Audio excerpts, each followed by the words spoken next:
Hey, good morning, good afternoon, good evening, wherever you are in the world. Welcome to FPL Don't Panic. It is, it's actually Sunday, very early afternoon here in New Zealand, and I feel rough as guts today.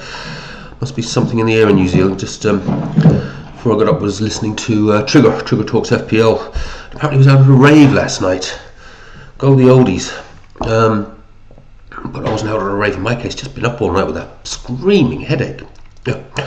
Anyway, here we are. I think a cup of tea and a sneaky cigarette in the house will make me feel better, and a little chat about something. So I'm not really going to do too much on the old drafting today. So I don't think there's much we can do until we see this Charity Shield final. A few interesting friendlies last night. Talk about a little bit about those. Talk a little bit about where I'm on my draft, but we need this Charity Shield match and see what happens there. No, I'm going to talk about something else. I don't know if this is an elephant in the room. No one is talking about this. No one.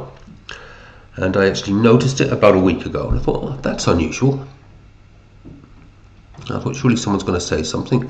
One of my own subscribers is actually the only other person I've seen mention it. Says, yeah, I noticed that too. Talk to that in a second. Before I get into that, league code, as always, in the just below me there, YT95UW. I'd love to have you on board for the league. On a weekly basis. I do the old Bishop Brennan Cup for the highest league score, as well as that, review the top 2 or 3 teams to see how they're ticking along, and at the end of the season, prize will be an FPL Don't Panic Road to 66 t-shirt, which I will be getting next week. And I will do a little competition I've decided next week. I just have to decide what it is for sort of something that can be maybe opening game week, match day 1, little competition. Have to think about what that prize might be. Bit of a spot prize. I'll come back to that in a few days' time. Maybe when I do my final draft, which will have to be done soon, won't it? Will have to be done soon. Yeah, still got a few questions. I'll talk a little bit about that at the end. This I don't know if this is an elephant in the room or not. No one, I have literally, please correct me if I'm wrong, I have seen no one mention this. Let's see if the first person, let's see if anyone can spot what I'm talking about here. Let's move this to the top. I know one of you will. Rob, I think it was you, Rob, wasn't it? You mentioned it as well. You spotted it around the same time as me about a week ago. Can anyone see anything weird there? Very, very weird. And I'm not talking about my draft. It's really seriously, that's not up to date. I've just been having a little tinker this morning while I've been enjoying my cigarette and my coffee, and that's where I just actually saw this again. I thought, wow, something's wrong. Is FPL broken? Did they break FPL last year with, I don't know, DEFCON? Was that just a bridge too far for the unengaged manager, the casual player? Was the nature of the football and not really having many premiums to choose from? Is there something? You know what I'm talking about at this stage. 4,750,258,000 people enlisted so far to play FPL. With just less than a week to go, that's extraordinarily low. Extraordinarily low. You do expect in the last week there to be like a rush of casual players coming in. But if I remember, and I do remember fairly correctly, there was about 13 million players last year. It might have been a little more actually. We're not going to get 8 or 9 million more in the last week now. You do get a million or so come on post deadline, and in the following weeks, people just coming in late. But even taking a conservatively, I cannot see 6 or 7 million players coming on in the last 4 or 5 days. Maybe I've got that wrong. It's not something I've generally monitored, but I'm pretty damn sure I've noticed before that would normally be up around the 9-ish million at this point in time. 4,750,258,000. That is really low. That is really low. So it begs 2 questions. It begs one question.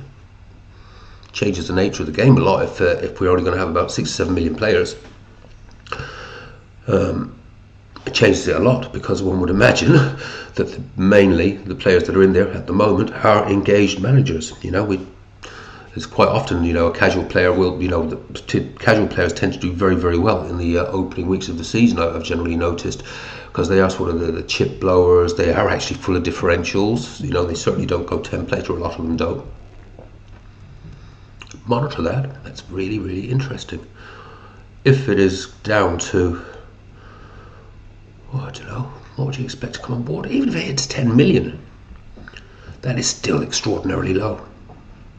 What do you think? Well, I mean, what in your own circles of friends that play FPL, have a lot of people disengaged with the game? Was last year, and last year, let's be honest, last year was a slog, wasn't it? It was an absolute slog, and have a lot of casual managers, or indeed engaged managers. I've got to admit, I found it a bit of a slog last year myself. I have a lot of people disengaged, maybe not just casual managers.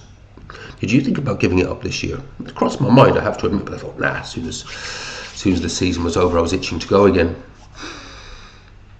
Let me know what you think in the comments. Right, my draft. This is not my draft at the moment. It kind of is. It kind of has a lot of the same players in there. I'm not going to talk to it too much, because I'm just piddling around at the moment. There's an injury. I had Norgard in. Norgard is now flagged. I think that's one of the things I've been thinking about, looking at my last draft, and some of the thinking that I was having is, one of my golden rules is 11 solid starters, and I realised with that last draft, there's not actually 11 solid starters there, and it is actually almost the golden rule, 11 solid starters. I didn't have 11 solid starters, and there are a few minutes risks in there, and interestingly enough, one of them was Norgard, and Norgard is now flagged anyways, whether he would have been starting for Everton or not. So I think at this stage, with so close to deadline, that takes him out of the equation. I've just popped Gomez in there for the minute. I'm not as keen on Gomez. Gomez has been in and out of a few drafts. I'm not as keen on him as I was, but I don't dislike him. There's a few in that 5 million bracket. The one that I do want in there, and that has been in and out of one or two drafts, but never could quite afford, and can't with this draft either, is Sangare. Listen, I'm going to do some changes. I'm just going to show you quickly what I have come up with. 11 solid starters, that's key. But I really do want, the other one is to get to that game week 10 before I wildcard, because I think there's so many unanswered questions, and I don't think they're going to get answered in 3 or 4 game weeks, and going the path of taking an early wildcard. I really don't want to do that. I want, as you know, spoken about it long and often, to try and get to 10 game weeks without using that wildcard, because with so many new managers, we've got 8 new Premier League managers, we're not really going to know the form. I think, even after 4 or 5 game weeks, I don't think that's enough to see whether the Def Connors are going to outpace the more explosive wing backs. New players settling into teams. It's just we're not going to have all the answers after 4 game weeks. This is see if I can remember it now. It was something I was playing with. Oh, I quite like that. Gives me a bench. Gives me maybe even a thought maybe around doing a bench boost. I'm not sure if I can remember exactly what it is now. Unfortunately, we've lost the Norgard, which does throw a little spanner amongst the works. Let's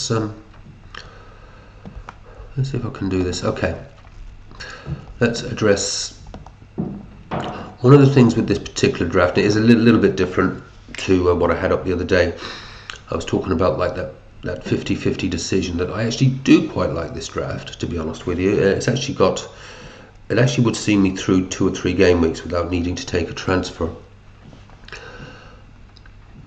And also I've got a couple of cash cows there, in particular Gabriel, who I have decided could go, and I could actually strengthen up the team, and it would actually give me a projected points benefit. One of the reasons I've been reluctant to take Gabriel out is because I keep saying, 200 plus points, 30 game weeks, how do you replace that? when I did this draft, I realised actually that is actually pretty good in that 4-5-1. Those defenders have got pretty decent fixtures for the next 2 or 3. Game extremely light bench, but I've got Diop in there at the moment. It wasn't Diop, but this is just me parroting around. But there was someone in there that looks like pretty definite minutes from defence, and Igel looks as though he will get some minutes. But yeah, very light bench. Let's call it what it is. And I probably will find, a forward and a defender that are a midfielder and a forward, I should say, that should be actually okay as a little bit of cover. But what it gave me in the main this draft was a really, really solid 11 going out, and I had Gabriel then as that cash cow to use in transfers for 2 or 3 game weeks to sort of see how things are progressing. Try and catch the price rises, etc., etc. Decent enough draft, good solid 11. It should bring in some decent points. But I don't think it's a draft that will get me through. I don't think it was a draft that will get me through to 6, ideally 10, without challenges.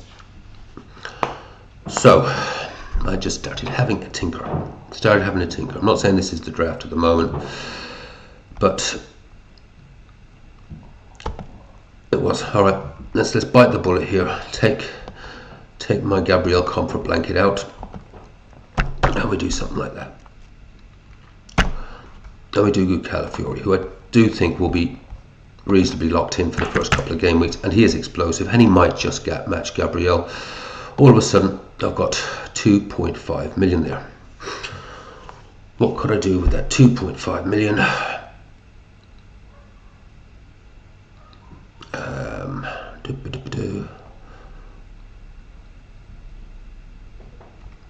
Yeah, I've still got Bruno G in there. Okay, so Bruno G is this other one here. Potential minutes risk. Here's a potential minutes risk. But I really do like Bruno G. I suppose this is one where I've still got to come back to the what happens in the Charity Shield. But let's, for argument's sake, supposing I looked more future as opposed to immediate gain. And I do like this player. He went really well last night. It's been on my mind. Make sure I put the right Sangari in. That gives me a little bit of that. Defcon. Bit of goal threat as well. I don't mind him at all. I mean, I've had him in the watch list for a wee while and played with him a little bit, but again, it was one that was potential minutes risk. I think he's got himself locked in now. I do. Then, what could we do? Well, we could do something pretty cool. A player that I had to take out on the last draft, reluctantly. This saves me a future transfer. He is looking really good. He is looking so good. Now,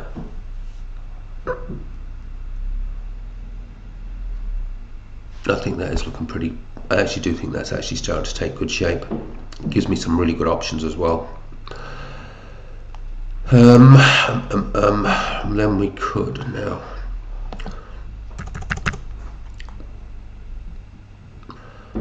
Just another quick look here now. Fortunately, because we've lost the Everton lad, that has thrown this out a little bit.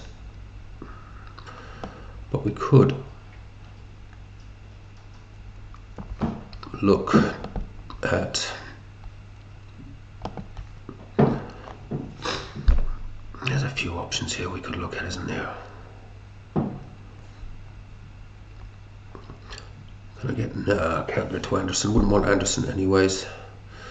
What do we look? Where have we got? 6. Let me just have a little think about this because we've lost one of my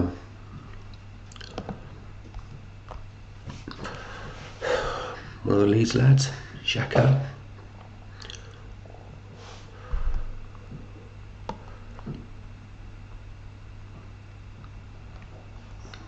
Is Garner going to be back now? Gomez. Just leave that for now, because Gomez isn't awful. Gomez isn't awful. Just make those transfers. Would it be useful just to hang on to that 1 million?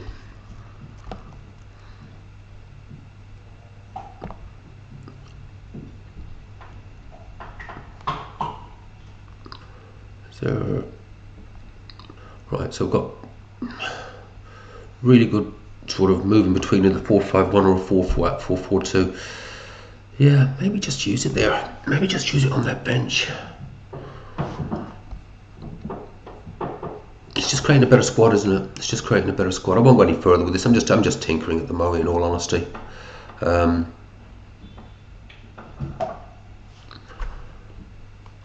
Could potentially play to the bench boost. Get a decent. Well, actually, that's not bad, is it? Sunderland at home, potentially defender, and then just get that.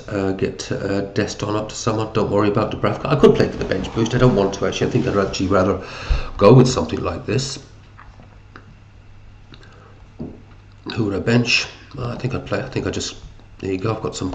I have actually got something of a reasonable quality on the bench. Could play in the 4-4-2. Shit, that actually doesn't look bad, does it? Do I want to lose Bruno G though? It's just got quite excited initially when I saw that powerhouse of a midfield. I don't know. I'm just having a play at the moment, guys. It was actually, with this video, to be in all honesty, was more to the point of that number there. 4,752,102. What's going on? What's going on? I'll leave it at that. I'll come back after the Charity Shield final. I'll keep playing. I think we're all just tinkering at the moment. I think I kind of know where I'm going with this now. So we'll make that as we'll do a live build of what my final team will be. We'll do it in the spreadsheet, see what the points projections are, and we'll have a look at that in a couple of days' time. I'm going to let the Charity Shield digest, and when I come back, I think it is really going to be with the lock-in team. Join the league. Take care. Have fun. Play your own game. Don't panic. I'll see you lot soon. Bye for now.